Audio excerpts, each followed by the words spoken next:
mayors, authorities, ladies and gentlemen. Buenas tardes, bonjour, good afternoon to all of you.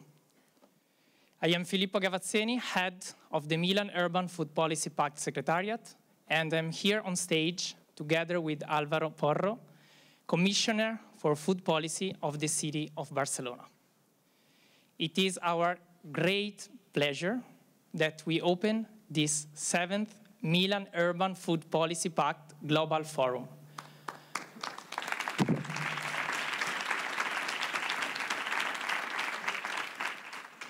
Hosted by the beautiful city of Barcelona.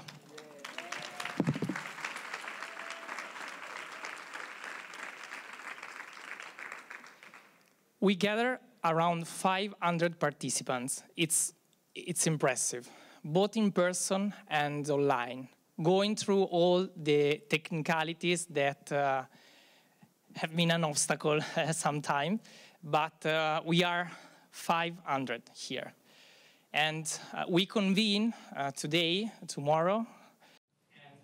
On représentait un obstacle pour nous. Donc 500 personnes. Et je vous invite à venir tous les jours pour écouter les conférences brillantes de nos grands invités. Au bout de 2 ans, il est vraiment très agréable de revoir certains visages. Nous sommes heureux de savoir qu'il y a bien plus de personnes qui nous suivent en ligne. Nous avons 3 journées de travail intense et d'échange. C'est incroyable que ce jour soit enfin arrivé après plus d'1 an. Cela prouve que c'est le moment pour nos communautés, nos villes d'avancer vers nos objectifs partagés. Merci Filippo, nous sommes heureux parce que nous ne savions pas si ce moment arriverait, je dois l'avouer. Nous avons vécu des moments difficiles. Nous avons travaillé étroitement avec Filippo, avec le secrétariat, Milan. Nous ne savions pas s'il faudrait l'annuler, la journée, à cause de la pandémie. Mais finalement, nous avons décidé d'aller de l'avant parce que nous devons continuer à travailler. Nous devons être ensemble présentiellement pour faire avancer notre travail. De plus, nous ne voulions pas ne pas tenir ce forum. Et pour Barcelone, il ne s'agit pas simplement d'organiser un forum, une rencontre, c'est bien plus que cela. Nous avons également, nous nous sommes aussi organisés en tant que capitale d'aliments durables pendant tout 2021. Quand le comité de direction du secrétariat de Milan a décidé que Barcelone serait le siège de cet événement, nous avons voulu aller plus loin et nous avons organisé tout un calendrier d'activités pour que cela représente un point d'inflexion dans notre politique alimentaire. Et c'est ce que nous avons fait. Nous avons établi un calendrier complet pour atteindre ce point, ce zénith en octobre. Nous avons fait plus de 200 activités dans la ville liées aux aliments et à l'alimentation durable. Nous avons inauguré des journées sur la gastronomie durable dans la ville. Nous attendons plus de 15 000 invités et visiteurs. Et aujourd'hui, nous inaugurons cette séance qui a été le noyau dur de tout. Outre les activités, les nouvelles politiques, cet acte a été essentiel pour activer notre activité, notre travail dans ce domaine. Et c'est grâce à vous. Donc, merci beaucoup. Je voudrais commencer par quelque chose que normalement on laisse à la fin. Et c'est les remerciements. Merci à tous de vous être déplacés de vos villes, d'être venus à Barcelone à un moment où il est plus difficile de voyager. Je remercie également les personnes qui nous suivent en ligne de chez elles. Nous les ressentons proches de nous, même si elles ne sont pas présentes physiquement. Merci aussi aux organismes locaux, nationaux, internationaux qui nous ont aidés. C'est un programme collaboratif. C'est ainsi que nous avons voulu nous organiser. Et aujourd'hui, nous avons les fruits de ce travail collectif. Merci aussi à tous les intervenants. Ce forum n'aurait pas de sens sans eux. Merci à Filippo et à tout le secrétariat du Pacte de Milan. C'est une équipe incroyable. C'est très facile de travailler avec eux, je peux vous le dire. Et toutes les personnes qui travaillent en arrière-plan, techniciens, interprètes, cuisiniers, personnel de nettoyage, sécurité, tous les producteurs d'aliments qui sont invisibles, mais qui font que tout cela soit possible aussi. Il y a beaucoup de personnes qui travaillent dans les coulisses. Et enfin, merci Danielle Nierenberg, présidente de Food Tank, auteur de plusieurs livres et articles, et lauréate du prix Julia Challenge de 2020 et activiste depuis toujours. Merci Daniel d'être notre maître de cérémonie. Merci, je suis enchantée d'être ici. Daniel, vous avez la parole. La salle est à vous. Profitez bien du forum. Je suis enchantée d'être ici. Merci Filippo, merci Alvaro. Je n'arrive pas bien à prononcer le R espagnol. Ça me donne des problèmes. C'est pour ça que souvent je prononce mal les prénoms ou les noms. Je ferai de mon mieux. Je suis enchantée d'être ici au cours de cette séance plénière de la 7e conférence du Forum du Pacte alimentaire de Milan. C'est un plaisir d'être ici en personne avec vous. Nos vies ont changé drastiquement dans les 20 derniers mois. Pour beaucoup, c'est la première fois que nous nous réunissons. Pour moi, c'est la première fois que j'assiste à un événement. Je suis consciente du service de traduction simultanée. Je vais essayer de traduire, de parler plus lentement pour leur faciliter la tâche. Je sais que les organisateurs se sont énormément efforcés pour que cet événement d'aujourd'hui, demain et après-demain, soit le plus ouvert et accessible possible, présentiellement ou en ligne. Merci à tous. Merci à tous. Merci aux organisateurs, vous avez fait un très grand travail. Il y a quelque chose qui m'a manqué dans les 20 derniers mois. Pendant la pandémie, c'est la nature communautaire du partage, d'une conversation dans des forums d'alimentation comme celui-ci.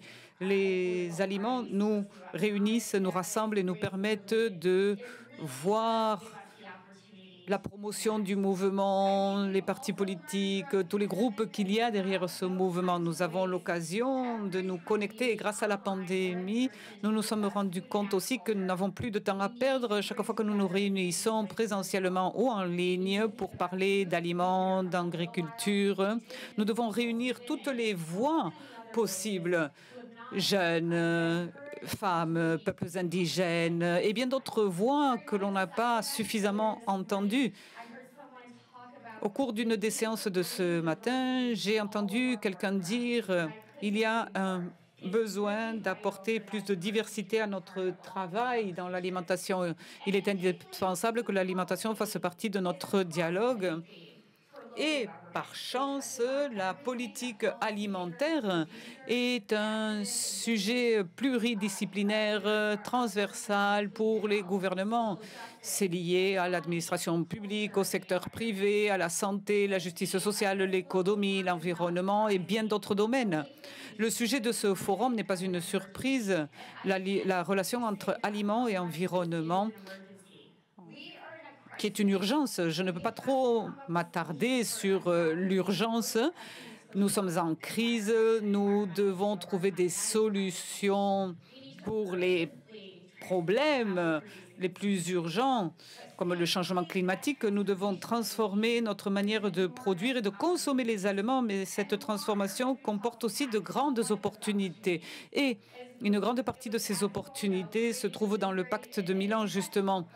qui a été créé dans le but de partager les connaissances et les exemples pour encourager le développement de meilleures politiques d'alimentation dans les villes et pays. Et même dans ma ville, nous avons un grand directeur de politique d'alimentation. Le pacte de Milan est bien plus qu'une déclaration d'intention de 210 villes.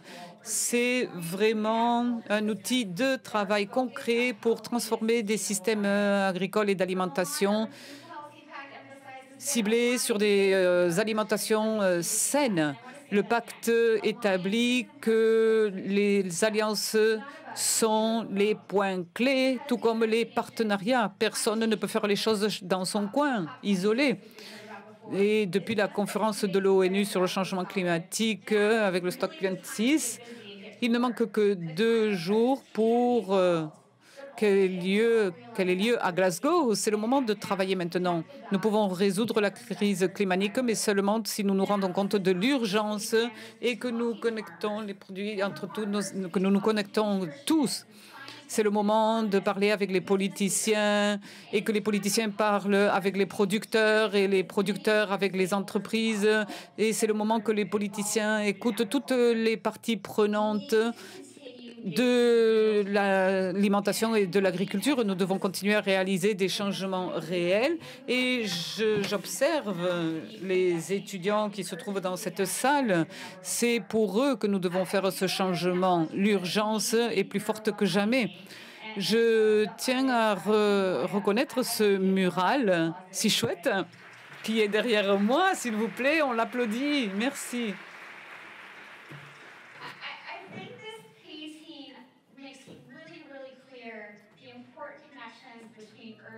Ce mural montre bien les connexions importantes entre les systèmes alimentaires urbains et ruraux. Il n'a jamais été aussi évident que jamais que maintenant, pendant la pandémie, nos systèmes alimentaires locaux, nationaux et régionaux ont supporté cette crise dans les derniers mois et ont même pu prospérer. L'alimentation qu'ils nous ont donné nous a permis de survivre aussi. Donc merci de nouveau pour votre travail incroyable. J'ai maintenant le plaisir de vous présenter Madame la maire de Barcelone, la première maire de Barcelone, Madame Ada Colau, qui a promu un modèle plus durable de ville et défendu le droit à un logement décent pour faire de Barcelone une ville plus fondée sur la participation. Madame la maire, c'est un honneur de vous avoir avec nous aujourd'hui. Vous avez la parole.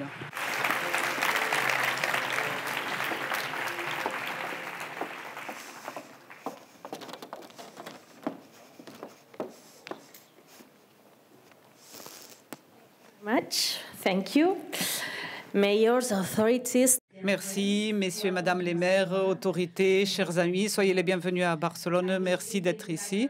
Je parlerai en catalan parce que c'est la langue d'ici et nous avons la traduction. Mesdames et messieurs les maires, chers participants, au nom de Barcelone, en tant que capitale de l'alimentation durable de 2021, c'est un plaisir et une joie de vous souhaiter la bienvenue à ce 7e forum global du pacte de politique alimentaire urbaine de la ville de Milan. La ville de Milan, qui est largement représentée ici, nous vous souhaitons la bienvenue à une ville sœur avec laquelle nous partageons beaucoup de politiques.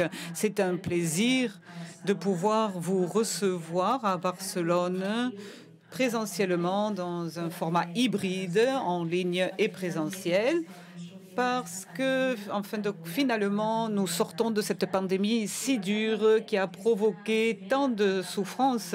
Et donc, ce sommet qui nous parle du futur et qui nous montre que c'est un signe d'espoir. C'est pour cela que c'est avec une joie spéciale que je vous accueille ici, dans la ville de Barcelone.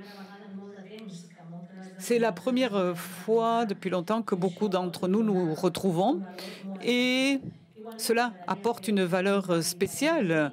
En particulier, j'aimerais ouvrir une petite parenthèse. Nous devons demander aux États de s'organiser pour que les vaccins parviennent à tous les pays, à tous les continents, rapidement, comme cela est arrivé dans le premier monde, parce que c'est un autre exemple d'injustice et d'inefficacité. Le fait que nous puissions avancer, l'Europe, les États-Unis, dans la vaccination, mais l'immense majorité de la population est vaccinée chez nous. Mais dans d'autres pays, les proportions sont minimales. Donc, nous devons faire la promotion des vaccins pour que ceux-ci parviennent à tous les pays sans exception. Parlons maintenant d'alimentation durable. Merci. Parlem d'alimentation. Nous parlons d'alimentation durable parce que nous voulons défendre une vie meilleure pour nos citoyens et citoyennes, qu'ils soient heureux, que les prochaines générations puissent grandir saines, et aussi parce que nous voulons des territoires, des pays et une planète qui ait un avenir qui soit plus juste et avec des territoires plus en cohésion. L'alimentation durable, qui peut sembler un label un petit peu abstrait, l'alimentation durable est en relation avec ce qui est à notre proximité, notre passé, notre futur. Notre passé parce que, du moins moi, cela me fait penser à ma grand-mère. Nos grands-mères avaient une grande sagesse que l'on a perdue dans les dernières décennies. Elles savaient qu'il ne fallait pas jeter bêtement la nourriture, que c'est dur pour la nature de créer chaque fruit, chaque légume, et que chaque vie est importante. Et elle donnait une grande valeur à la nourriture. Elle ne jetait jamais de nourriture. Dans les dernières décennies, par contre, la vitesse de la mondialisation, l'individualisme nous a fait banaliser certaines choses qui sont essentielles, comme la nourriture et les produits que nous offre généreusement la nature. Donc, c'est penser à nos grands-mères, à la cuisine, aux produits de saison, de proximité, et où la nourriture ne part pas à la poubelle et où on donne de l'importance à ce que nous mangeons parce que nous sommes ce que nous mangeons. Mais parler d'alimentation durable, c'est aussi une question de futur, parce que nous voulons que les prochaines générations aient un bon futur, que la vie sur la planète soit possible, et nous devons rappeler que les systèmes de production mondialisés représentent un tiers des émissions de gaz qui produisent le changement climatique. Donc, ce n'est pas une option. Il faut faire un changement radical dans les systèmes de production et de consommation pour que la vie sur la planète soit encore possible. Et pour la santé de nos enfants, pour qu'ils mangent mieux, pour qu'ils grandissent sains. C'est donc une question de futur. Et sûrement, l'urgence climatique, le changement au sein du système alimentaire mondial est un des défis principaux qu'est dû relever l'humanité au cours des derniers siècles. C'est le challenge principal de notre génération. Nous sommes la première génération qui souffre les effets du changement climatique. Le changement climatique n'est pas une abstraction ou une menace du futur. Non, il est là. Et nous voyons les déplacements migratoires dus aux effets du changement climatique. Et nous vivons des vagues de chaleur et d'autres situations climatiques extrêmes ici. Donc nous sommes la première génération à avoir cette expérience à la première personne de la réalité du changement climatique. Et de plus, nous sommes la génération qui a la responsabilité d'agir maintenant, parce que l'ONU nous l'a dit. Le dernier rapport de l'IPCC a établi clairement que c'est dans cette décennie que nous pourrons freiner l'accélération du changement climatique qui a eu lieu dans les dernières années. Nous avons donc la responsabilité d'agir. Nous ne pouvons pas fuir. Et dans cette préoccupation pour le monde de maintenant et de demain, nous devons écouter bien plus les jeunes qui doivent être les protagonistes d'un grand nombre des changements dont nous avons besoin. Les gens que nous devons écouter parce qu'ils ont le droit à recevoir en héritage une planète vivable. Et non seulement Greta Thunberg, mais aussi nos villes, nos écoles sont remplies de milliers de Greta Thunberg qui ont les idées très claires La revendication est très claire aussi. Et ces jeunes ne comprennent pas que ce monde adulte donne des excuses et n'agissent pas face à une évidence aussi nette que le changement climatique. C'est pourquoi je pense qu'il est fondamental en tant que mère, en tant que mère d'enfants, en tant que femme, en tant que féministe, il est important, je disais, d'écouter les générations qui arrivent derrière nous et de donner un espace à nos enfants, aux jeunes, parce que c'est leur futur qui est en jeu et ils ont donc absolument le droit d'être les protagonistes et à être écoutés. À Barcelone, nous travaillons en ce sens et au cours de l'année académique dernière, 260 centres scolaires ont participé à l'initiative pour l'urgence climatique dans les salles de classe, avec l'accompagnement d'experts scientifiques. Il y a eu un processus de recherche qui a été entamé, qui a mené à un manifeste avec des propositions, des demandes, avec la communauté scientifique, les administrations, les citoyens, pour faire face à cette urgence climatique. Et aujourd'hui, nous avons une représentation d'enfants de 3 de ces centres, le collège San Ramon Nonat, l'école Pi Serena de Montore et l'établissement scolaire de San Martí, qui ont centré leur recherche sur l'alimentation et le changement climatique. Et profitant de l'occasion de ce 7e forum, ils veulent partager avec nous ce manifeste. Et pour moi, c'est un plaisir de leur souhaiter la bienvenue à tous. Merci d'être ici. Merci de nous accompagner. C'est important que vous soyez ici aujourd'hui. Je voudrais briser la glace en vous posant une question. Pourquoi avez-vous élaboré ce manifeste sur l'alimentation et le changement climatique? Tout d'abord, nous voulons vous remercier de nous donner l'occasion d'exprimer nos propositions et nous aimerions que vous nous disiez quelles sont les politiques que vous mettez en œuvre pour résoudre cela. Nous avons vu que nous pouvions améliorer beaucoup les choses pour que notre alimentation soit plus durable et saine. Mais nous savions qu'il nous fallait la collaboration des citoyens et des gens qui nous gouvernent. C'est pourquoi nous avons élaboré ce manifeste pour faire des propositions adressées aux citoyens et aux politiciens. L'objectif de ces propositions est de réaliser des actions pour favoriser une alimentation plus saine, plus durable, plus juste. Nous avons aimé voir qu'il y a beaucoup d'enfants comme nous qui voient le besoin de travailler pour construire un monde meilleur. Et nous demandons aux politiciens de favoriser la réalité de ces propositions. Nous croyons fermement que le rôle des administrations publiques est essentiel pour activer des changements profonds, en plus des citoyens, bien entendu.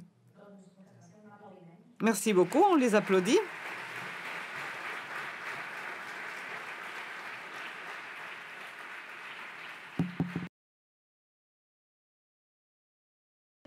Et maintenant, je vous pose une autre question. Quelles sont les conclusions? Qu'est-ce qui vous inquiète le plus dans cette relation entre le système alimentaire et le changement climatique? Vous pouvez résumer certaines des inquiétudes principales? Eh bien, nous sommes inquiets de l'invisibilité de ces impacts. La société consomme sans être consciente des impacts réels que produisent nos habitudes alimentaires. Et également, ce qui nous inquiète, c'est l'inégalité entre les pays riches et les pays pauvres, parce que les pays riches consomment trop.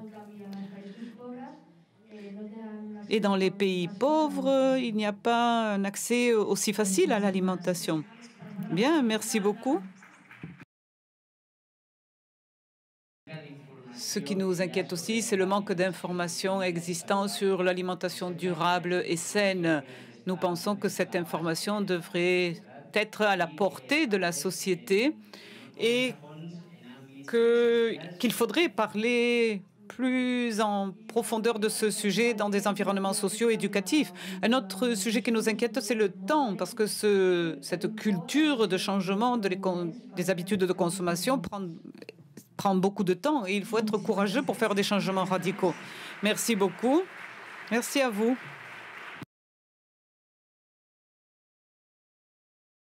Et finalement, je vous demanderai si, avec ces inquiétudes et avec ce travail que vous avez réalisé, qu'est-ce que vous demandez aux experts et représentants de l'administration? Eh bien, pour prendre les décisions,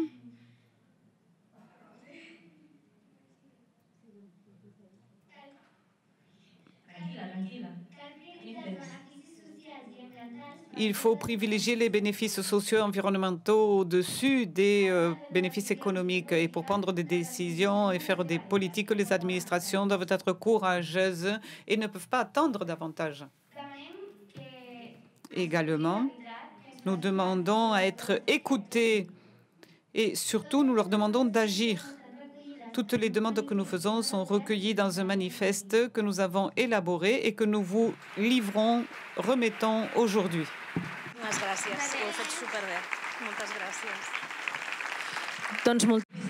Merci beaucoup.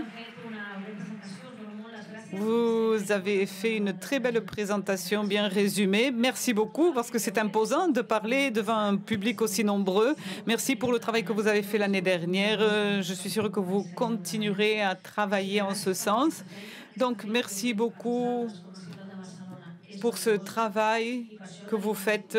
Pour nous, en tant que ville de Barcelone, c'est un document précieux. Et comme je vous l'ai dit avant, mon intention, c'est de pouvoir transférer ce manifeste au sommet de Glasgow comme l'un des documents que nous remettrons aux plus hauts responsables qui doivent réaliser ces changements le plus vite possible, comme vous l'avez bien dit. Donc, merci beaucoup. Et je m'engage à vous revoir pour faire un suivi de vos propositions.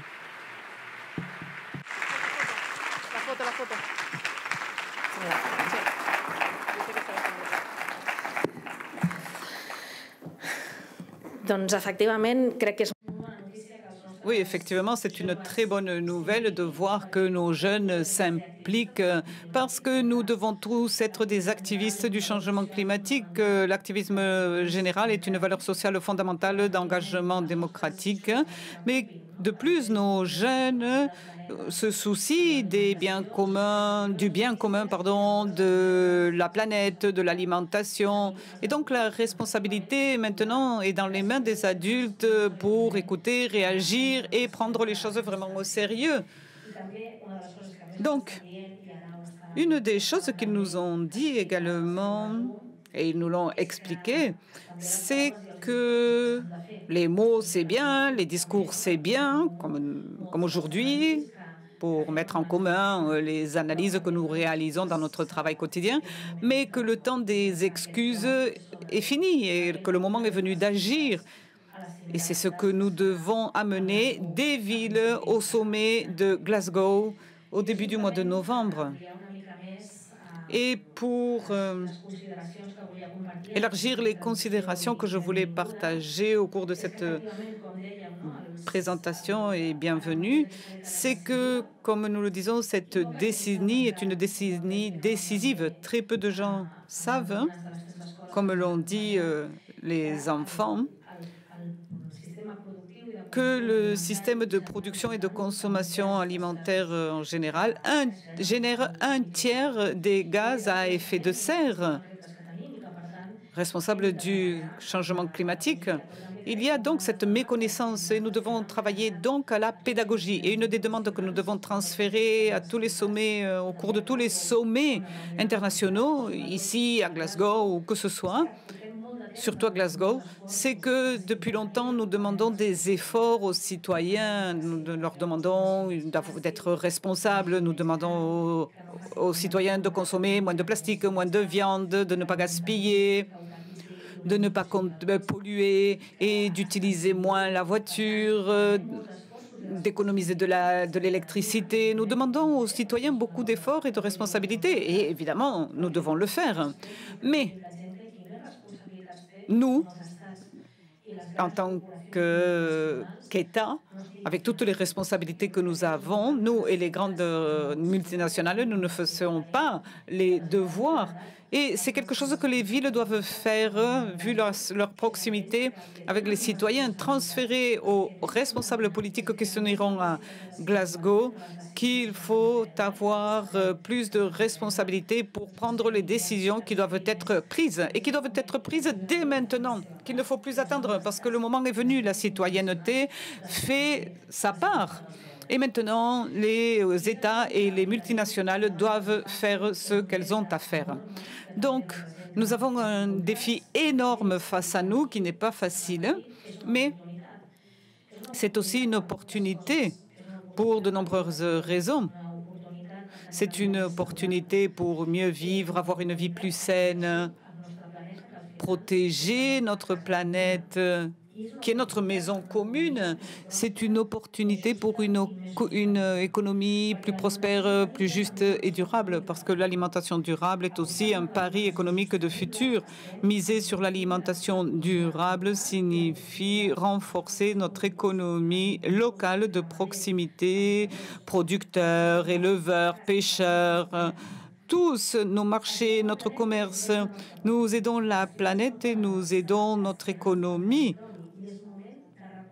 On ne peut pas tourner le dos au territoire. Et maintenant, le moment est venu de reconstruire complètement la relation entre les villes et le monde rural. Les villes, jusqu'à présent, étaient le lieu de consommation qui ignorait complètement et se désintéressait de la production et de savoir comment les aliments arrivaient à nos tables. Et cela doit changer radicalement.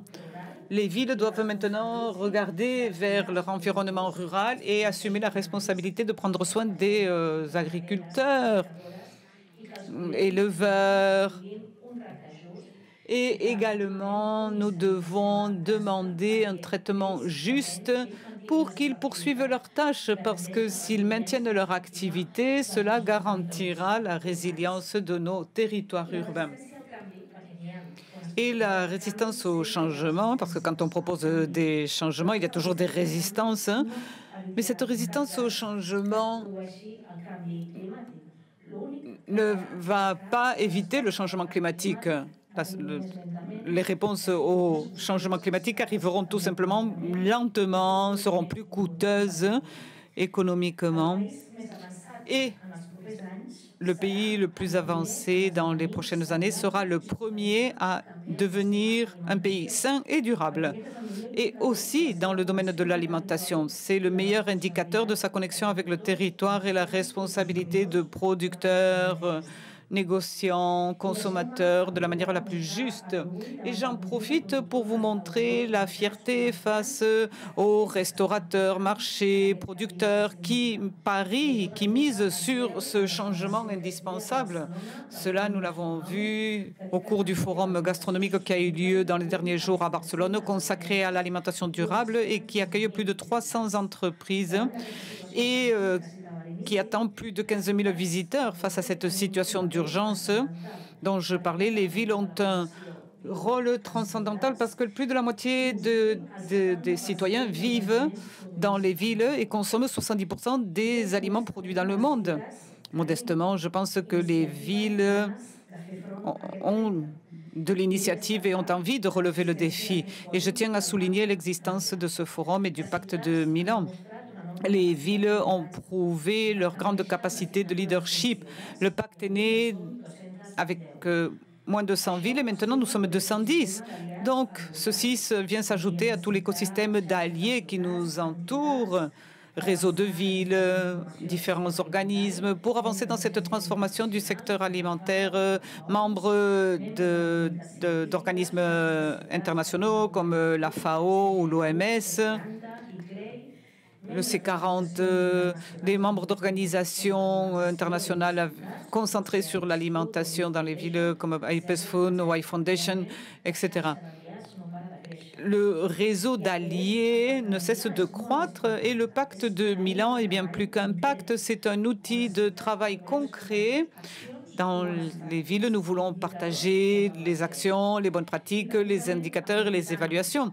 Et justement, en profitant de la tenue de ce forum à Barcelone, nous voulons incorporer un autre outil, un engagement d'action politique à partir des politiques alimentaires via le Barcelona Challenge for Good Climate, qui sera lancé au cours de ces journées pendant le forum parce que Barcelone est bien décidé à mettre l'alimentation au cœur des politiques pour lutter contre l'urgence climatique. C'est une stratégie de ville. Ce n'est pas un événement ponctuel et cette stratégie apparaît dans des domaines clés comme l'achat public que font les administrations qui dépensent des milliards d'euros qui peuvent conditionner le fait que les systèmes de production soient meilleurs ou pires. La préservation de nos espaces naturels et agricoles. En ce sens, je pense que les protestations contre l'agrandissement de l'aéroport ici à Barcelone nous indiquent cette conscience.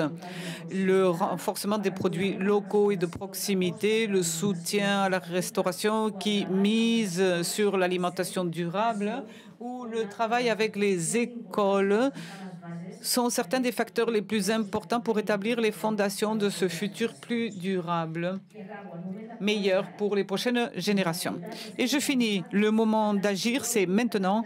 Les villes en ont assez de temps de bruit, tant de sommets. Si ensuite les actions ne sont pas prises, ne sont pas mises en œuvre. Évidemment, nous sommes tous pour les ODD, les objectifs de développement durable, mais le moment est venu que les ODD deviennent crédibles, que ce ne soit pas un pin que tout le monde peut porter, mais que les ODD soient des actions, des engagements concrets mis en œuvre immédiatement. Et d'autres faits. Engagement par rapport au développement durable qui se prouve en agissant plus que jamais. Et je veux être optimiste pour achever.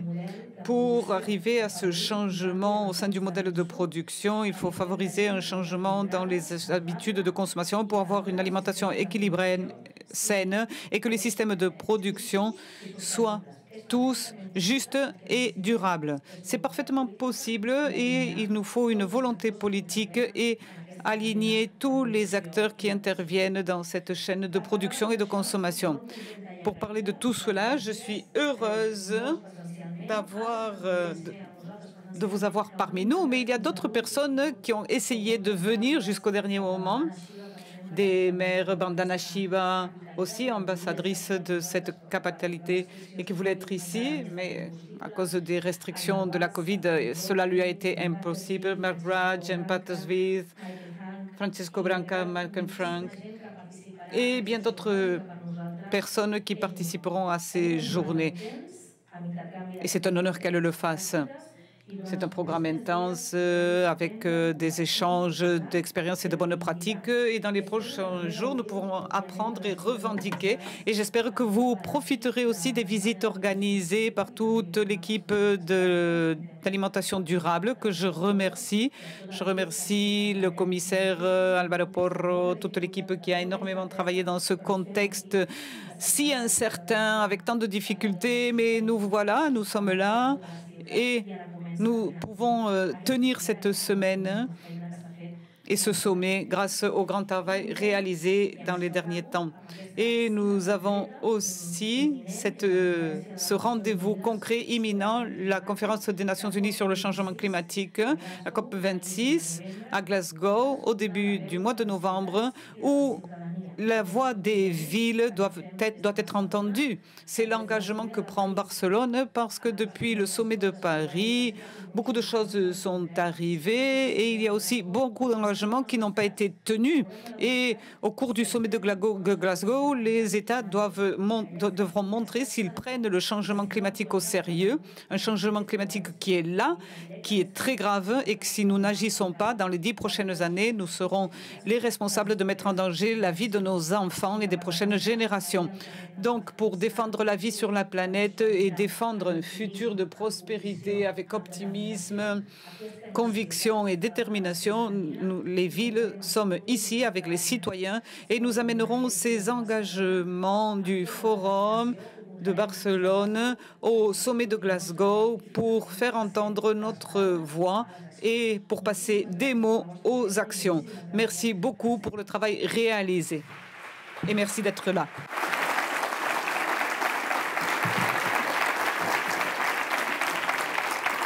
Thank you so much, Mayor, for all those inspiring words. It's really been a pleasure to hear you.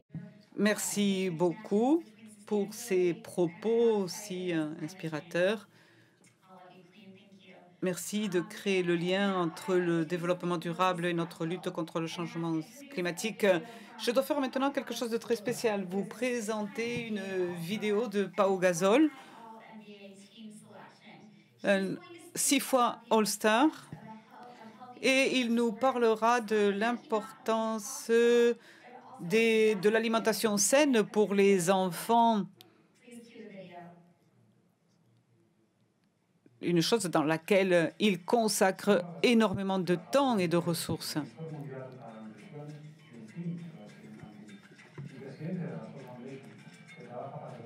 La obesidad infantil. Bienvenidos y bienvenidas a Barcelona. Bienvenue à Barcelone, une ville qui accueille le 7e Forum global du Pacte de Milan pour continuer à avancer dans la construction d'une alimentation durable et saine. Par mon rôle avec la Gasol Foundation et l'UNICEF et mon rôle en tant que père, je sais à quel point la nutrition est importante à partir des premières étapes de l'enfance dans leur chemin vers le futur, un futur prometteur et sain. Mais les systèmes d'alimentation inappropriés sont en train d'amener trop d'enfants à l'échec. L'obésité infantile est un des problèmes principaux auxquels doivent faire face les enfants actuellement. Actuellement, 2 enfants sur 3 de moins de 2 ans ne suivent pas l'alimentation dont ils ont besoin pour une croissance saine. Ceci signifie qu'ils doivent faire face à la mort, à des dommages de leur développement ou à des problèmes de santé à long terme. Cette réalité choquante doit attirer notre attention pour passer à l'action. C'est pourquoi nous voulons demander aux leaders mondiaux et aux autorités locales de chacune des villes du monde d'agir de manière urgente pour que les aliments nutritifs soient beaucoup plus accessibles et abordables, pour qu'elles mettent fin aux pratiques nuisibles de marketing qui s'adressent aux enfants et adolescents avec des aliments et des boissons non sains, qu'elles écoutent et rassemblent leurs forces avec les enfants et les jeunes pour assurer que les systèmes alimentaires soient sains et durables et qu'elles s'occupent de leur futur et du futur de notre planète. Nous avons devant nous 3 jours intenses de travail du Forum qui contribueront, nous l'espérons, à la grande révolution des systèmes alimentaires pour fournir de meilleures alimentations et un monde plus durable et sain pour tous les enfants. Let's give Pau a round of applause, please. Merci, Pau Gasol. I really appreciate what he had to say that our broken food system is currently. Merci pour ces propos sur les systèmes d'alimentation qui ne fonctionnent pas, qui mènent les enfants à l'échec avec les pratiques de marketing, le manque d'aliments abordables pour les familles. Nous devons faire quelque chose en ce sens au cours des 3 premières journées. C'est un honneur aussi pour moi de vous présenter Vandana Shiva, activiste et auteur,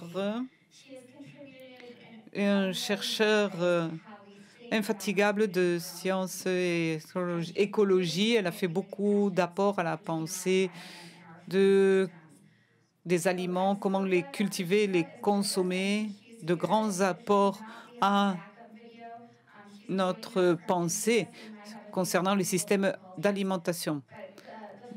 Elle est en connexion avec nous. Vous avez la parole.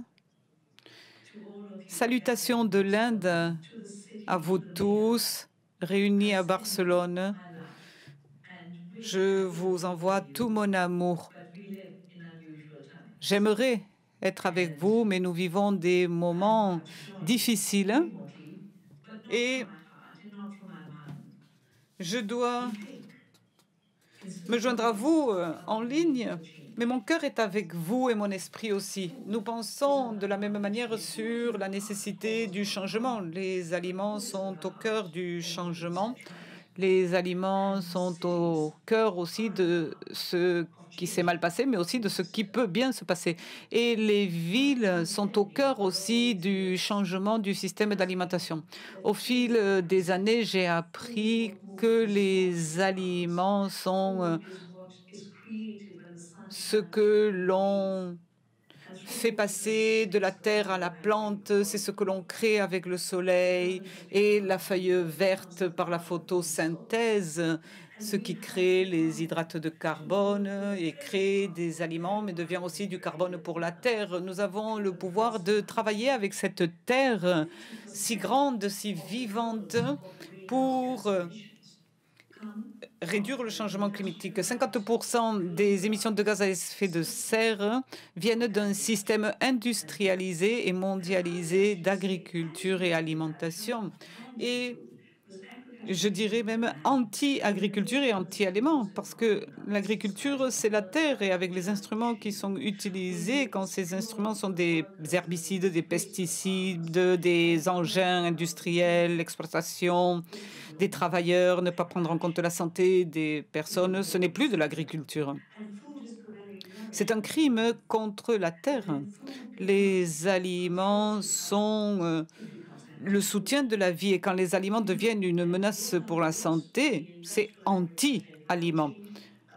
Si nous étudions les liens entre l'agriculture industrielle et le changement climatique, les choses sont claires. De 11 à 15% des gaz à effet de serre sont attribuables à notre méthodologie de production alimentaire.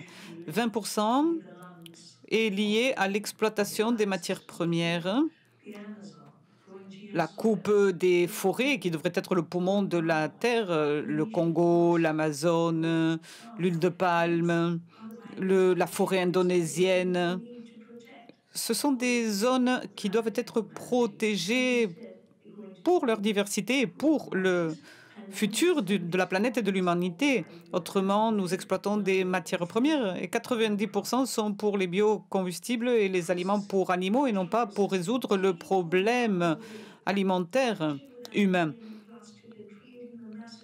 Le système de production agricole, en transportant des aliments à des milliers de kilomètres de leur origine, ce qui crée des déchets pour ensuite les commercialiser via Walmart, Amazon, sont des processus qui transforment de bons aliments en poubelles. PepsiCo, Coca-Cola sont responsables de 20% des émissions, et certains se fondent sur des monocultures, et nous avons un gaspillage de 4%. L'uniformité équivaut à la sécurité, mais cela n'a rien à voir avec la santé.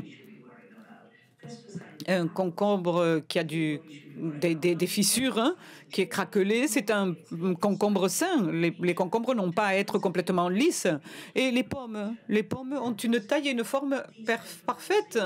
Alors que la diversité est importante, la décentralisation, la démocratie vont de pair. C'est pourquoi les villes sont si importantes, les politiques alimentaires urbaines sont si importantes. Barcelone est la capitale de la démocratie et doit être aussi la capitale de la démocratie alimentaire. Qu'est-ce que la démocratie alimentaire? Eh bien, que les agriculteurs puissent choisir leurs propres graines, qu'ils puissent cultiver les aliments dont les villes ont besoin, dont les enfants ont besoin, et que les gens qui vivent dans les villes puissent accéder à des aliments abordables et sains. C'est pourquoi nous devons créer des centres de distribution d'aliments dans les villes.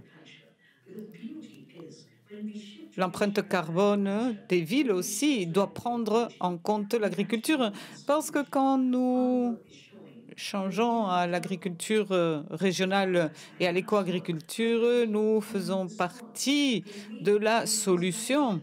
Nous pouvons accroître des niveaux de zinc, d'azote, de magnésium. Il suffit de réduire 20 gigatonnes d'oxyde de carbone pour que la température reste dans des limites raisonnables. La Terre pourrait le faire dans des milliers d'années, baisser de 400 à 275 parties par million. Si nous faisons l'agriculture selon les lois de la Terre, avec la photosynthèse, la biodiversité, l'économie circulaire, nous aurons une planète plus fraîche et des aliments suffisants pour toute l'humanité, zéro famine et des aliments sains. Notre santé et la santé de la planète ne sont pas séparées de la Terre. Et je sais que vous, à Barcelone, prendrez des décisions importantes et ferez des pas importants vers ce dont a besoin l'humanité. Mes salutations. Thanks to Dr. Merci, Dr. Shiva, pour vos mots si inspirateurs. Je voudrais reprendre deux choses. Les aliments sont la base de la vie et notre système d'alimentation doit se démocratiser. Il nous reste beaucoup de travail à faire pour que cela arrive, non seulement dans ce forum, mais aussi lors de la COP et dans d'autres conférences et réunions qui auront lieu autour de l'alimentation. Le moment est venu maintenant d'écouter certaines des villes signataires du pacte de Milan et qui promeuvent la politique alimentaire durable. Nous allons écouter certains leaders, certains dirigeants de villes dans différentes langues. Tout d'abord, l'adjoint au maire Anna Scavuzzo de Milan qui nous parlera de l'état actuel et futur de la politique alimentaire de Milan. Merci, je suis heureuse d'être aujourd'hui avec vous. Je suis heureuse de vous voir de nouveau ici. Monsieur et Madame les maires, autorités, chers délégués, je suis heureuse au nom de la maire de Milan et présidente du Pacte de Milan d'inaugurer le 7e Forum mondial dans cette belle ville de Barcelone. Tout d'abord, mes remerciements sincères à Madame la maire Ada Colau, notre amie Ada. Merci beaucoup pour vos propos, vos idées, vos projets, votre décision sont la meilleure voie pour aller de l'avant dans cette question. Il faut souligner également que vous avez cru dès le début à l'importance de ce forum et à l'importance de la politique alimentaire et le pacte de Milan en tant que plateforme pour que les villes travaillent ensemble à la transformation du système alimentaire. Vous étiez à Milan au cours de la cérémonie de ratification du pacte. Et c'est passionnant de penser au voyage que nous avons partagé depuis ce point de départ, il y a 6 ans, jusqu'à aujourd'hui. Je peux vous dire que nos réussites, vos réussites, ont dépassé nos espoirs. Et toute promotion autour de ce pacte s'est accrue grâce à vous. Les villes agissent, collaborent dans la politique alimentaire comme elles ne l'avaient jamais fait. Nous savons que nous sommes les acteurs clés du changement en gérant les moteurs de changement qui peuvent aussi influer sur le système alimentaire au niveau local, régional, national et international. La conscience des villes est très forte aujourd'hui. Chaque ville met en œuvre des actions locales, mais grâce à notre engagement partagé, nous pouvons être les leaders d'un changement mondial, le changement que nous voulons voir se produire dans le monde. Rares sont les fois où un sujet, dans l'histoire où un sujet a été si important et si repris comme l'alimentation. La mission du pacte de Milan et de soutenir l'engagement d'une politique alimentaire et soutenir les efforts des villes avec des objectifs plus ambitieux. Nous sommes ensemble pour nous aider. La règle d'or de notre réseau est évidente. Plus une ville apporte à une communauté, plus elle recevra en échange. Le pacte de Milan la vocation d'être une vitrine auprès des parties prenantes mondiales concernant l'importance des villes qui doivent être les leaders de la transformation alimentaire. Nous avons assumé ce rôle quand l'ONU a demandé au Pacte de Milan d'organiser une séance avant le sommet de l'ONU qui a eu lieu en juillet dernier à Rome. Aujourd'hui, nous jouons encore ce rôle avec la ville de Barcelone. Ici, ce 7e forum du pacte alimentaire, de politique alimentaire de Milan qui montre l'importance de nos villes et leur rôle dans l'alimentation durable et pouvoir résoudre l'urgence climatique ou la mitiger. Je finirai en vous remerciant, Madame la maire, d'être une si bonne hôtesse et d'avoir organisé ce forum, le premier après la pandémie, qui sera sûrement incroyable. Et remercier aussi tous nos partenaires qui sont ici pour apporter aussi à ce programme. Je vous souhaite un très bon forum. Merci d'être ici, mais merci d'être connectés en ligne aussi. Je vous invite à profiter de ces journées ensemble et de profiter de Barcelone. Merci. Je remercie Madame Scavuzzo. Merci pour votre leadership. Merci de vous être déplacé ici. Merci de vous être adressé à nous et de nous montrer que nous sommes alignés tous pour avancer dans les objectifs du pacte et faire vraiment la différence. Je passe maintenant la parole à la secrétaire générale de l'UCLG, un réseau global qui représente et diffuse le travail des gouvernements locaux. Merci d'être ici. C'est un honneur de vous connaître. Madame Saïd. Merci, Daniele. Nous avons un très bon panel. C'est émouvant de voir que nous avons avec nous les villes et pour qu'elles nous parlent de ce qu'elles font et quelles ont été leurs inspirations. Les villes représentent toujours les citoyens.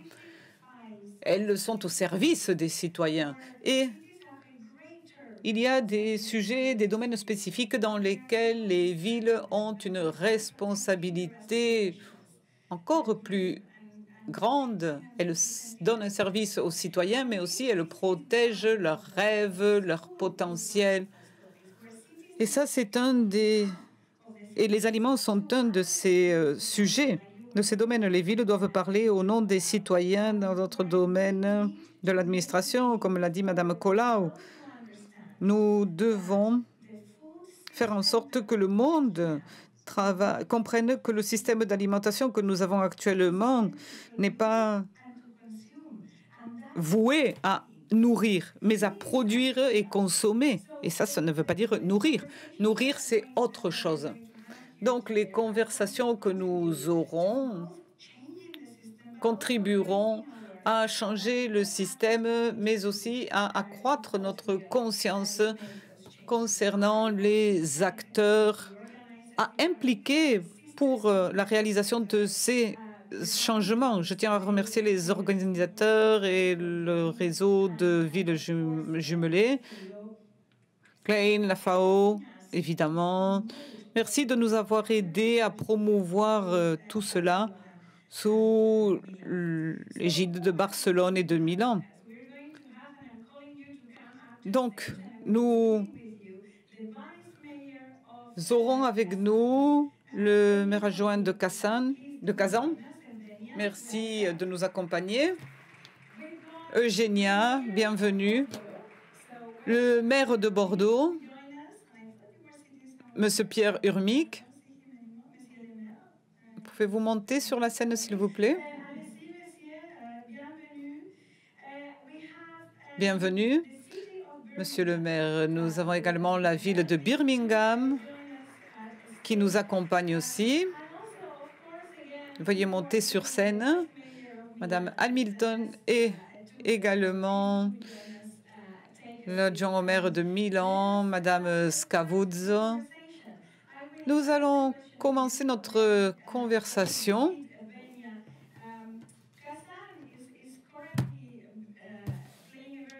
Alors, je vais vous poser des questions. Eugénia, Kazan a un rôle important maintenant au sein du pacte en tant que coordinateur du comité de direction. Qu'est-ce qui inspire une ville comme Kazan à réaliser ce travail? Qu'est-ce que cela signifie pour vous? Comment cela change la manière dont Kazan entend les systèmes d'alimentation? Je vais m'asseoir avec vous. Vous pouvez parler de votre place ou vous pouvez prendre la parole au micro. Merci.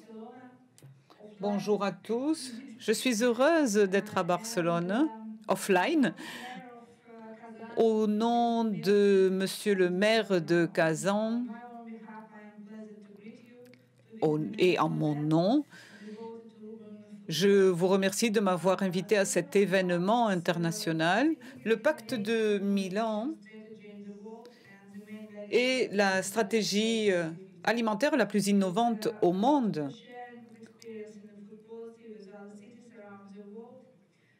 Nous pouvons ainsi partager des expériences d'alimentation avec d'autres villes du monde. Et c'est un honneur pour Kazan d'être le coordinateur du comité de direction pour concevoir des politiques alimentaires au sein du pacte de Milan grâce aux représentants des villes jumelées du Conseil de coordination. Merci de votre confiance. La confiance que vous avez déposée en nous pour réaliser cette tâche. Kazan travaille en tant que coordinateur régional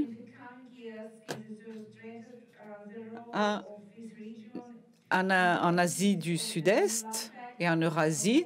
Nous continuerons à jouer ce rôle au sein du pacte de Milan pour accroître le nombre de villes et le nombre d'activités. Cette année, au mois de juin, Kazan a été le siège du Forum international de villes saines, alimentation saine pour les enfants, qui a été un forum euro-asiatique ou eurasiatique pour le pacte de Milan, sous l'égide du ministère de la Santé du Kazakhstan et le soutien du pacte de Milan et la participation de représentants de l'OMS, la FAO et d'autres organismes de l'ONU. Grâce à ce forum, nous avons eu une opportunité spéciale et l'occasion d'écouter des leaders de différents domaines, de différentes institutions, d'experts en nutrition et alimentation du monde entier. Pendant 2 journées complètes, nous avons entendu plus de 100 orateurs présentiels et en ligne, au cours de 11 séances parallèles avec l'assistance de plus de 100 personnes de Russie et 25 autres pays plus proches ou plus lointains, la Moldavie, le Kazakhstan, l'Italie, la Turquie, la Grèce et bien d'autres. Un des actes principaux était la table ronde du maire, assistée par des représentants de l'ONU et le directeur du pacte de Milan et 5 nouvelles villes eurasiatiques, Bishkek du Kurdistan, Kijnalda de Moldavie et 3 villes russes. La nutrition saine et la santé infantile est une des tâches les plus importantes pour nous. Il ne s'agit pas simplement de procurer une bonne alimentation. C'est la santé globale de nos enfants, c'est la santé du futur. Les habitudes alimentaires se forment dès l'enfance. Le bien-être et la possibilité d'être de bons citoyens demain dépend de ce qu'ils apprennent aujourd'hui comme habitude alimentaire. Le programme de Kazan pour l'alimentation des enfants a compté dans son programme 215 enfants et nous espérons que notre expérience sera utile pour d'autres villes et populations du monde. Au nom du maire de Kazan, je vous exprime toute ma gratitude pour l'organisation de ce forum. Madame la maire de Barcelone, Madame Ada Colau, merci beaucoup. Monsieur le maire de Milan, Giuseppe Scala, merci pour l'organisation de cet événement. Et bien entendu, Kazan soutient absolument le Barcelona Challenge for Good Food and Climate. Notre ville continuera à contribuer à la transformation des systèmes d'alimentation et nous réaliserons toutes les actions les plus énergiques possibles pour mitiger le changement climatique. Donc, Monsieur le maire de Milan, Giuseppe Scala, récemment élu, félicitations. Et je vous souhaite à tous de très bonnes journées, des journées très fructueuses. Merci beaucoup. Merci. Madame, vous avez mis l'accent sur l'importance de la diffusion de ce travail pour arriver à davantage de villes, accroître le nombre de villes du pacte. Tout le monde a souligné l'importance de travailler avec l'ONU et nous sommes privilégiés parce que Madame Colau est envoyée spéciale des villes et gouvernements locaux. Et amener tous ces débats au plus haut niveau politique, c'est important dans notre rêve de transformer la société en une société de services, en une société de soins. Les aliments seront absolument essentiels. Merci et félicitations à l'artiste qui a peint une femme en train de conduire un tracteur. Les tracteurs ont été très importants dans mon enfance. Mon père était agriculteur et ce que ma mère ne faisait pas, c'était conduire un tracteur. Elle faisait tout le reste, sauf conduire un tracteur. Et donc, il est important de dire que la plupart des producteurs sont de petits agriculteurs et la plupart sont des femmes. C'est important de le dire. Les femmes, maintenant, conduisent les tracteurs. Il est important donc de s'en rendre compte et d'inviter d'autres parties à ce débat. C'est pourquoi je suis heureuse d'avoir avec nous Monsieur le maire de Bordeaux, Monsieur Urmic, qui nous parlera, s'il le veut bien.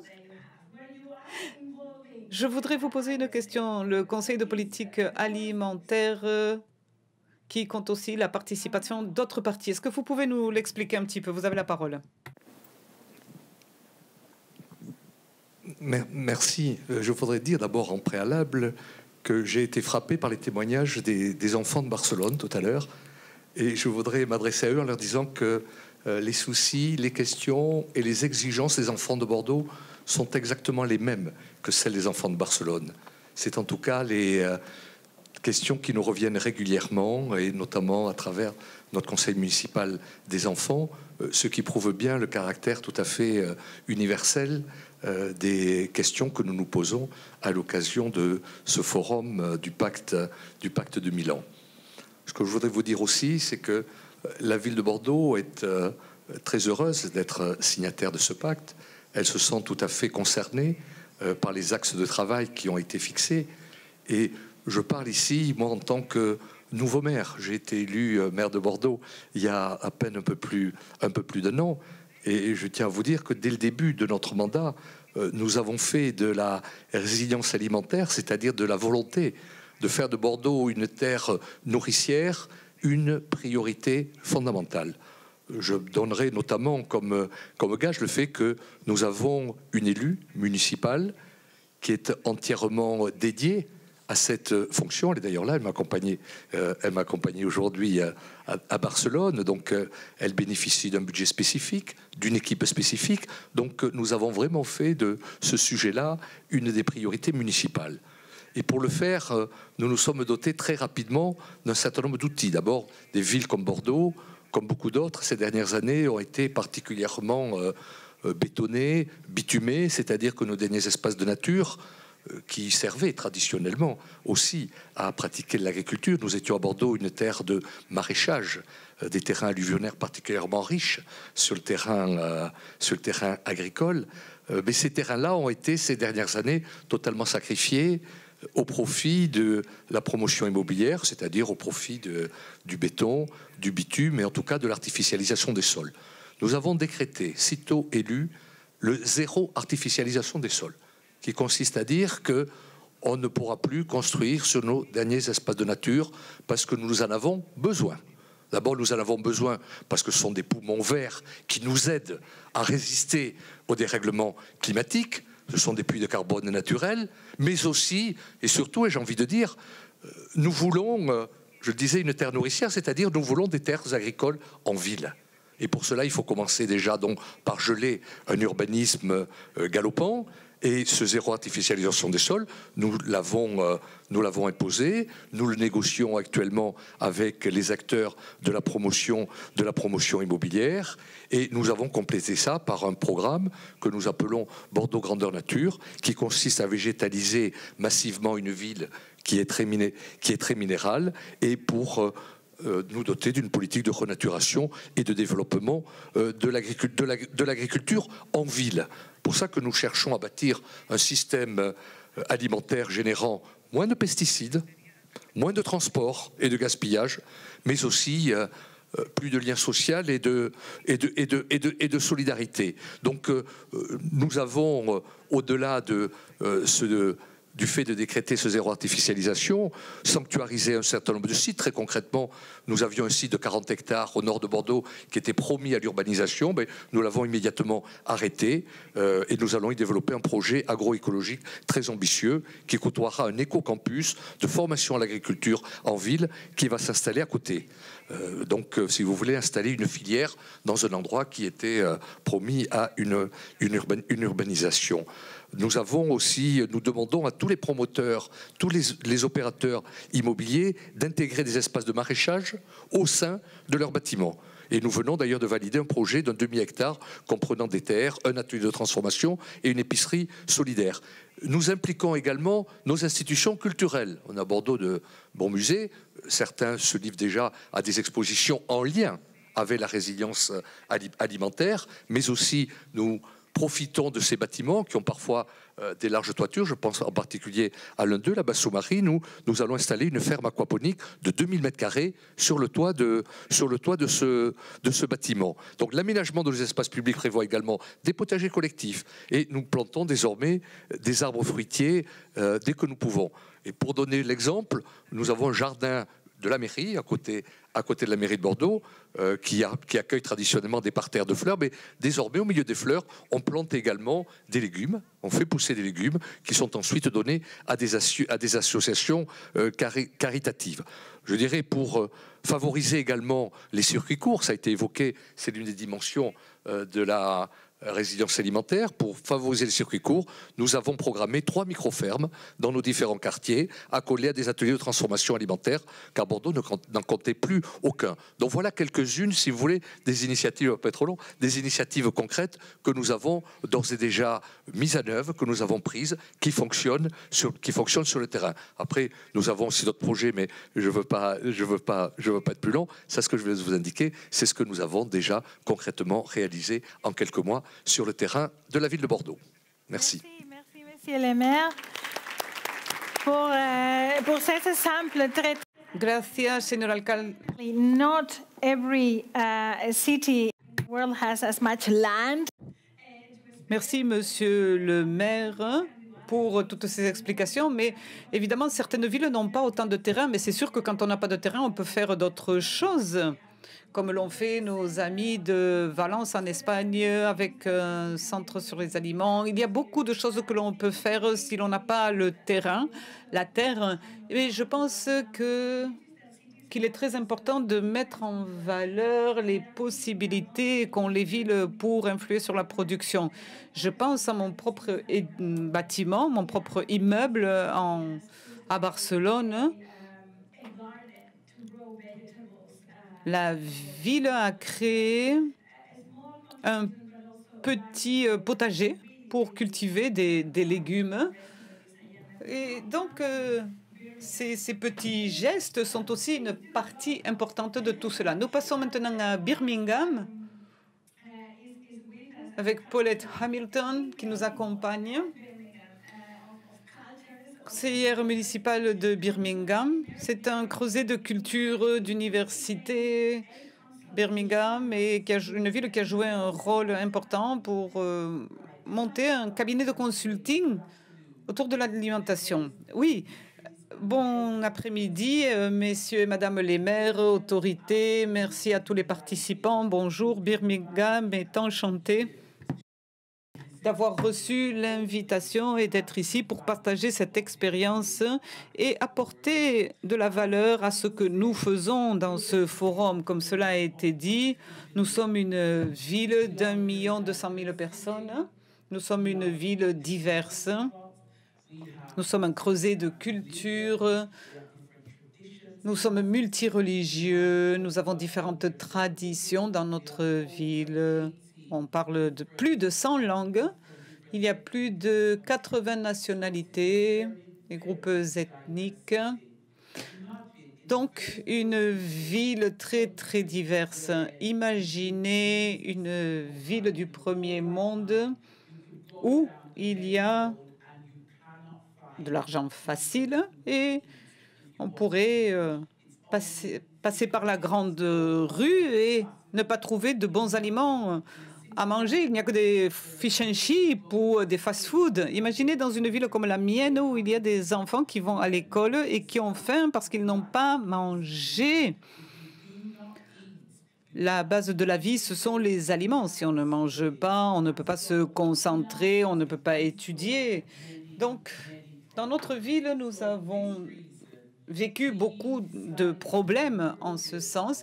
Et c'est pourquoi, il y a longtemps, nous avons décidé de créer le cabinet de consulting de l'alimentation.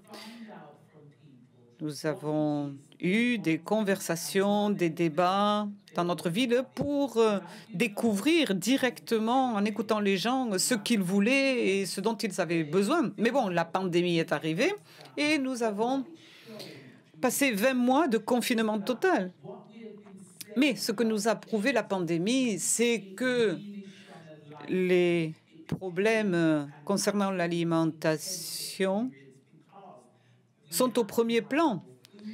Ils sont devenus une expérience très, très intense avec la pandémie parce que il y avait beaucoup de choses à faire parce que beaucoup de gens ne pouvaient pas manger, n'avaient pas d'argent pour acheter de la nourriture parce qu'ils avaient des contrats minables qui ne valaient rien ou ils se retrouvaient au chômage.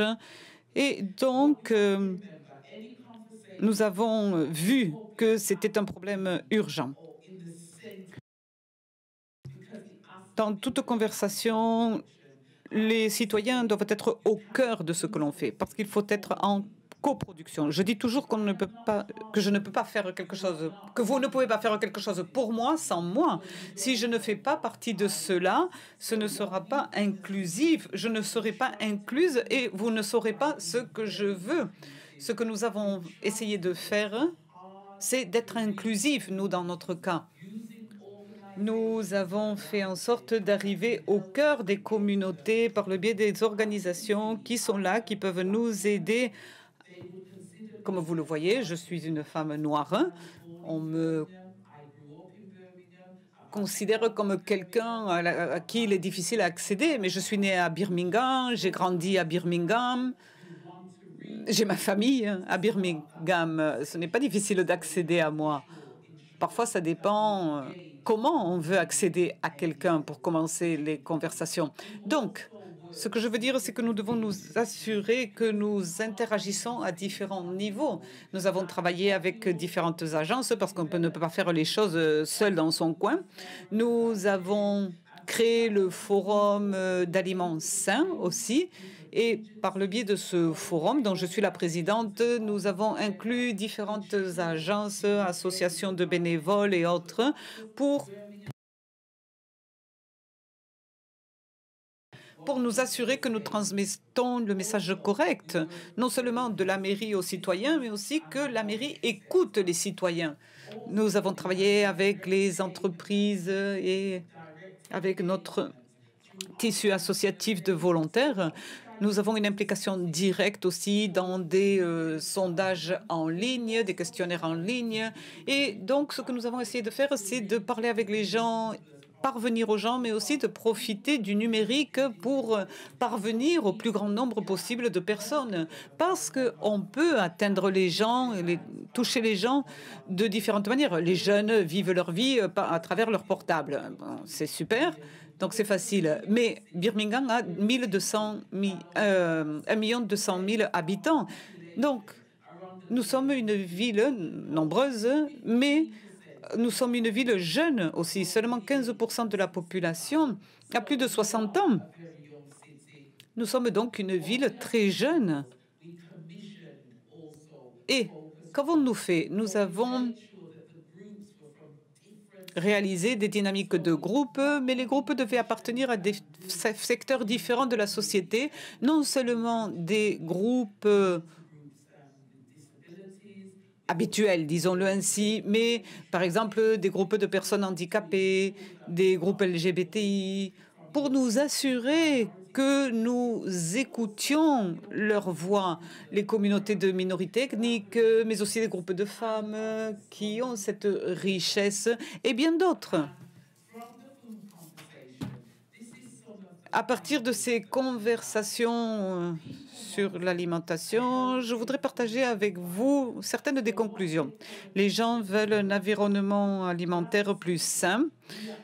Les gens n'aimaient pas ce qu'ils voyaient en ce moment-là. En tant que ville, il fallait commencer à étudier comment assurer que,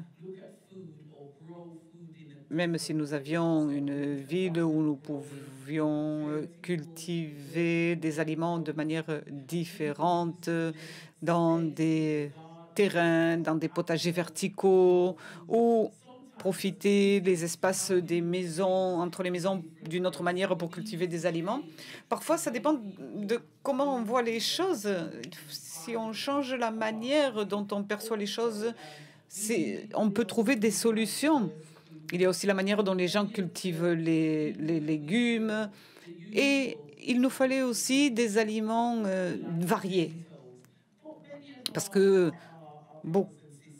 les Britanniques aiment beaucoup les pommes de terre, vous le savez, mais il y en a aussi qui n'aiment pas les pommes de terre. Mes parents viennent des Caraïbes, et nous aimons les bananes et les patates douces. Mais nous devons apprendre à cultiver d'autres types d'aliments. Et il fallait que ce soit aussi des aliments accessibles et disponibles quand les gens en ont besoin. Et ce que nous avions jusqu'à ce moment-là, en fait, était une barrière parce que pour beaucoup de personnes, manger sain, ce n'était pas abordable. Donc, l'alimentation saine n'est pas toujours disponible.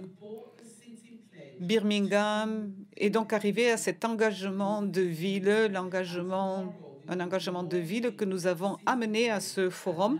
Demain, nous allons lancer notre engagement de ville à 9h15. Birmingham espère que d'autres villes du Royaume-Uni et d'Europe et du monde entier s'uniront à nous dans notre engagement pour les aliments. Il nous reste encore beaucoup de chemin à faire. Mais ce que je tiens à vous dire, c'est que nous travaillons énormément, non seulement pour apporter à la conversation, mais aussi pour faire la différence au niveau mondial. Merci. Merci, Paulette. Be mere observers. Tout cela est lié à la capacité des villes à ne pas se limiter à être de simples observateurs. Il faut changer les règles, il faut changer les conversations. C'est pour ça que je tiens à revenir à Madame la maire adjointe, Madame Scavuzzo. Qu'est-ce qu'il y aura maintenant à l'échelle internationale? Nous avons progressé depuis cette séance spéciale des gouvernements locaux. Nous avons tenu la journée internationale des maires. Notre collaboration avec la FAO progresse correctement. Il y a d'autres associations et organismes de l'ONU, par exemple, qui font beaucoup plus attention à tout cela. Et Paulette et Pierre ont dit que cela aussi est lié à la préoccupation pour le futur. C'est-à-dire, ce n'est pas simplement notre qualité de vie à nous, mais ce qui viendra pour nos nouvelles générations. Quelle est la prochaine tendance à mettre en œuvre? Eh bien, la question n'est pas simple, mais je vais essayer d'apporter une réponse en parlant des choses peut-être les plus importantes. Tout d'abord, les villes aujourd'hui sont plus conscientes que jamais de leur rôle, le rôle clé que peut jouer n'importe quelle ville si elle veut le faire. Les villes doivent avoir un lien entre leur activité quotidienne locale et une approche globale de toutes ces questions, parce que nous savons que si nous avons de bonnes pratiques dans la région, au niveau local, dans les villes et dans les zones à proximité, il y a tout un ensemble d'activités qui composent un message très solide que l'on peut transmettre à l'échelle internationale. S'il y a une activité du bas vers le haut,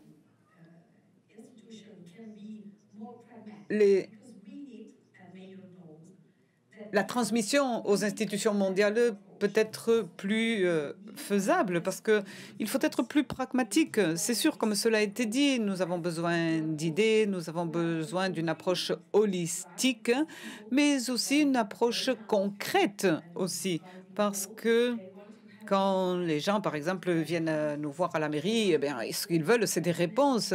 Ils veulent un produit que l'on puisse évaluer vraiment. Donc, il faut identifier les moteurs. Quels sont les moteurs que peut avoir une ville, un maire, une mairie,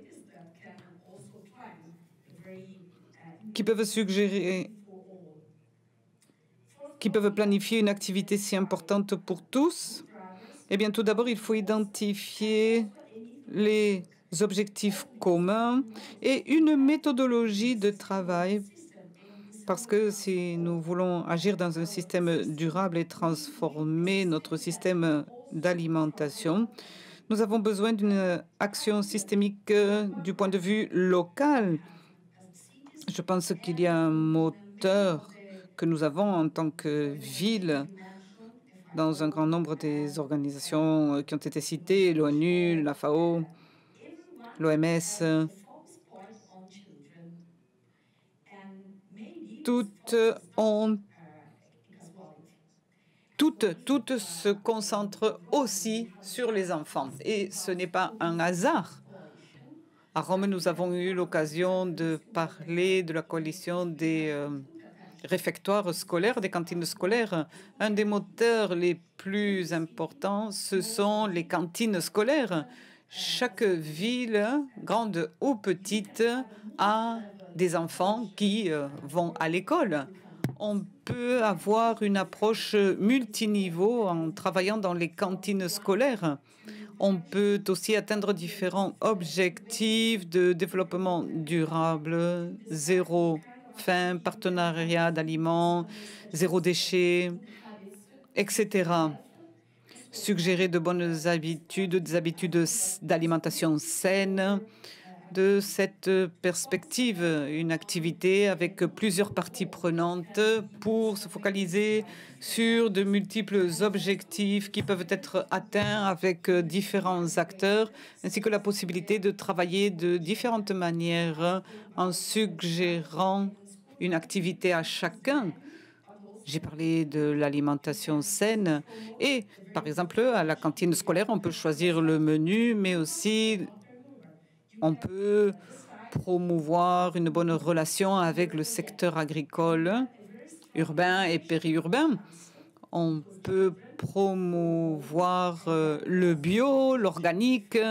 C'est une c'est une occasion d'éduquer aussi, parce que les enfants ensuite rentrent chez eux et ils peuvent le transmettre à leurs parents, ce qui peut à son tour accroître la conscience au sein de toute la communauté.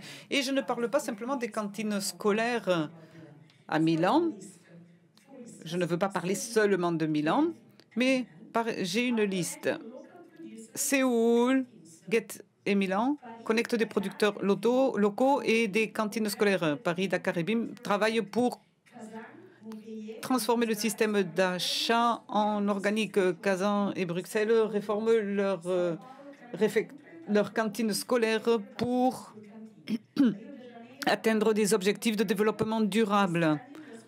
Rio, Birmingham élargissent, accroissent le nombre de potagers urbains.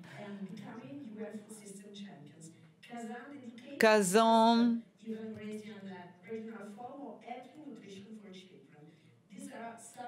un autre leader des programmes de formation de nutrition infantile. Ce sont quelques exemples très pragmatiques, mais aussi qui peuvent inspirer les gouvernements à l'échelle nationale et internationale aussi, quant au besoin d'avoir de bonnes pratiques à partir d'un progrès partagé par de nombreuses parties prenantes dans la ville, avec différents objectifs, différents instruments, différentes activités. Si nous pouvons collaborer, je pense que c'est la seule manière que nous avons d'atteindre les objectifs durables ensemble. Je pense que c'est le message que l'on peut suggérer à partir du réseau de villes. Merci. Chaque action concrète se fonde sur une idée plus grande, sur un rêve. Si vous n'avez pas de grand objectif, vous ne faites pas d'action concrète. Dans notre mouvement international, nous sommes convaincus du besoin d'un nouveau contrat social, un nouveau pacte pour le futur, un nouveau pacte de Milan, plus fort encore pour les personnes, pour le féminisme. Pour les personnes, le féminisme. Pour la planète, l'écologisme. Parce que c'est vous qui faites le travail. Il est important de prendre en compte toutes ces réflexions et de parler entre nous. Ces réunions nous ont vraiment manqué parce que sinon, on ne peut pas avoir la créativité. La créativité, c'est ensuite quand on prend ensemble le café.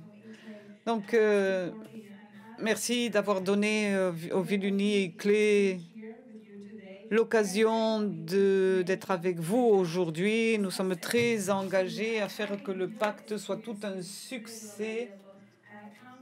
Pour amener vos expériences à l'échelle locale, comptez sur Villes Unies et gouvernements locaux et notre réseau pour progresser dans tous ces aspects. Merci. Are we allowed to move out? Yes, please go Yes, we ahead. are. We can. Thank you very so much. Thank you.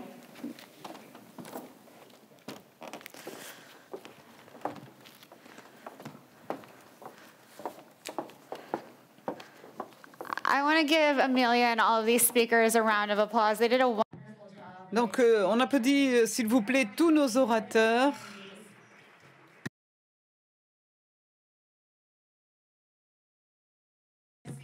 Merci aux organisateurs aussi pour leurs efforts, pour que tout se passe bien dans les coulisses. Merci aux organisateurs de nouveau.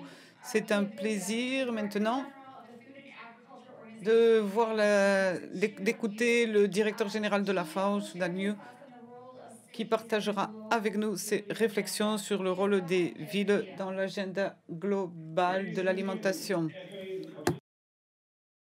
Mesdames et messieurs, la FAO s'est engagée à soutenir l'agriculture urbaine et périurbaine. La FAO a soutenu le pacte de Milan depuis ses débuts et également a contribué au développement du cadre de suivi pour aider les villes à identifier leurs priorités, construire des systèmes d'agroaliments, des politiques et des pactes Comme cela est établi dans le cadre stratégique de la FAO, les programmes de la FAO de travail seront le pas suivant pour soutenir la transformation vers un système plus inclusif, efficace et résilient d'alimentation pour atteindre l'agenda de 2030 et les objectifs de développement durable. En 2020, nous avons lancé l'initiative des villes vertes pour enrichir l'économie verte et améliorer la vie et le bien-être des citoyens. Notre objectif est d'atteindre 1000 villes en 2030. Les villes jouent un rôle clé dans les systèmes agricoles et leur transformation avec des produits, des industries, une économie verte et un meilleur environnement. Jusqu'à 70% de l'approvisionnement d'aliments est consommé dans les zones urbaines. Les modèles peu sains d'alimentation dans les villes peuvent accroître l'obésité et d'autres maladies contagieuses et avoir des effets négatifs sur l'environnement. De plus, la plupart du gaspillage d'aliments a lieu dans les villes. Les villes consomment 80% de l'énergie et sont responsables de 75% des émissions de CO2. Et sont les plus gros promoteurs de la crise climatique. Et avec des vagues de chaleur, des inondations, des orages, des tempêtes et des conséquences dramatiques sur la vie des citoyens et sur les systèmes agricoles, avec l'empirement du changement climatique. Il y aura de plus en plus de désastres de ce genre. C'est pourquoi nous devons changer notre système d'alimentation et d'agriculture vers un système durable. Nous devons changer les habitudes d'alimentation des citoyens en soutenant les systèmes d'agroaliments et d'autres formes de production. Pour toutes ces raisons, les villes sont clés pour mener à bien la transformation agricole et arriver à un modèle plus durable. Mesdames et messieurs, nous avons une urgence à 3 faces.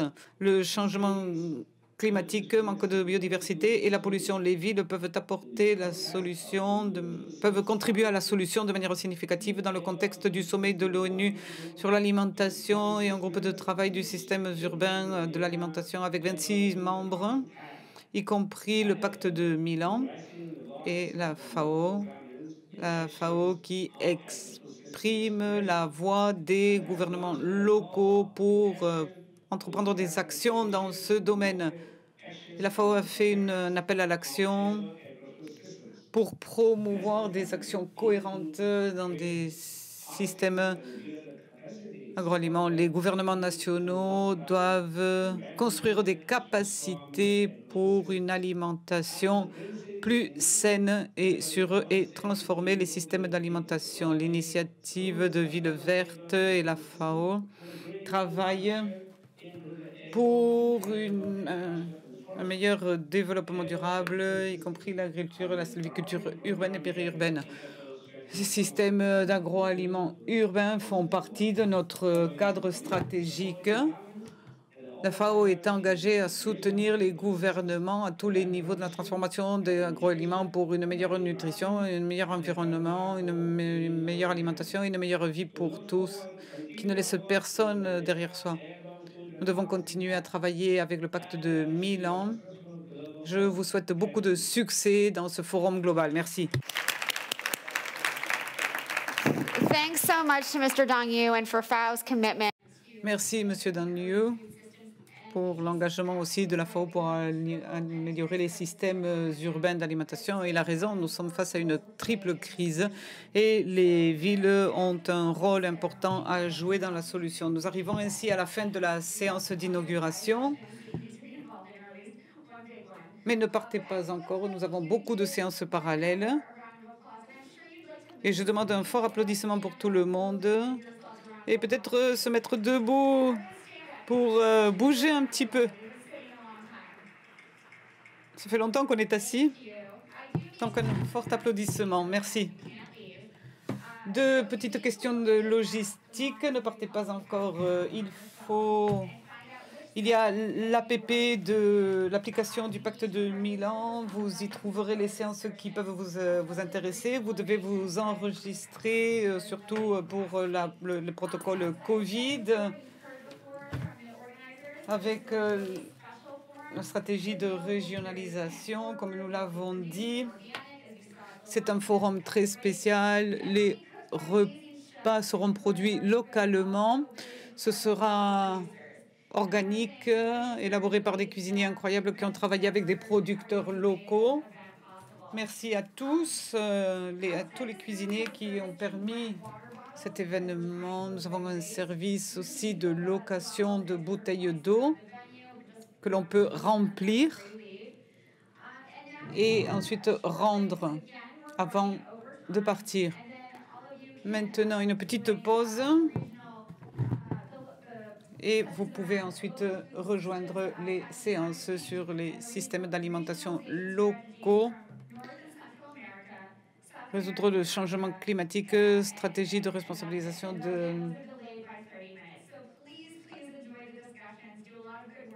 avec un retard de 30 minutes. Nous nous voyons ensuite pour la conclusion.